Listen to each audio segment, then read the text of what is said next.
If it feels like overkill to use a $200,000 helicopter to chase a single horse over miles of desert, that's just the BLM and its contractor being thorough.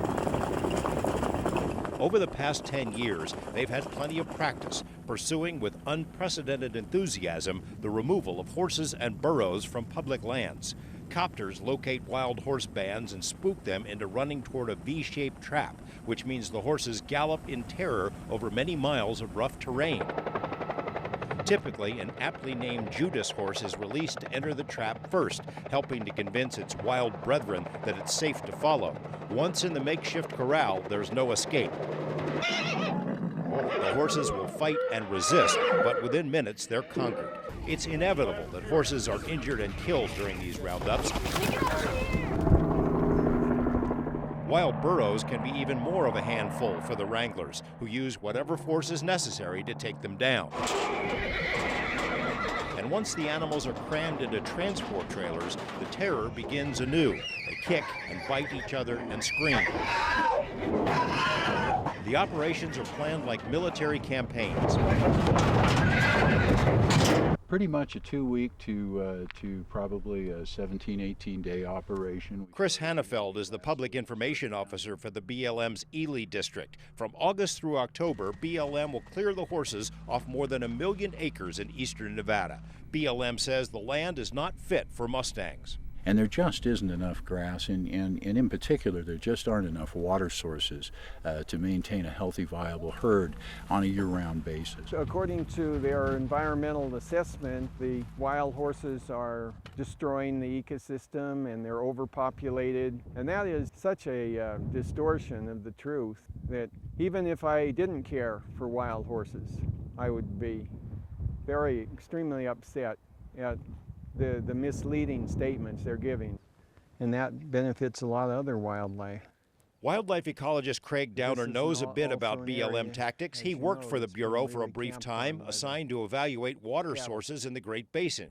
He quit BLM because of what he said was dishonesty on the part of the Bureau regarding Mustangs. He put it this way in our first interview a few years ago. It's very skewed data, very arbitrary statements. They'll come out and just state that the wild horses is a detriment to the ecosystem, and without presenting proofs.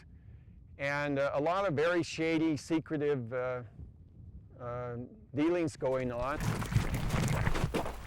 To demonstrate the point, Downer and a colleague, Dr. Don Moldy, spent more than a week traversing most of the range targeted by BLM in its latest roundups. The duo drove and walked the backcountry, checking it out before the BLM gathers began to see if the range and the Mustangs were healthy. Nowhere did I see deterioration as the BLM is claiming, or if anything, there's an underpopulation of wild horses because we've covered hundreds of square miles and we've only seen one. Eventually, though, they found more. They look in good shape to me. Including a couple of stocky Mustangs on a hillside south of Caliente. Ah, beautiful horse. Not only did the horses appear healthy, so did the range, says Downer. Urban residents can easily forget just how limitless the open range appears in much of Nevada. It stretches out forever. The BLM plan now being implemented is, to Downer and other advocates for the herds, an obscenity.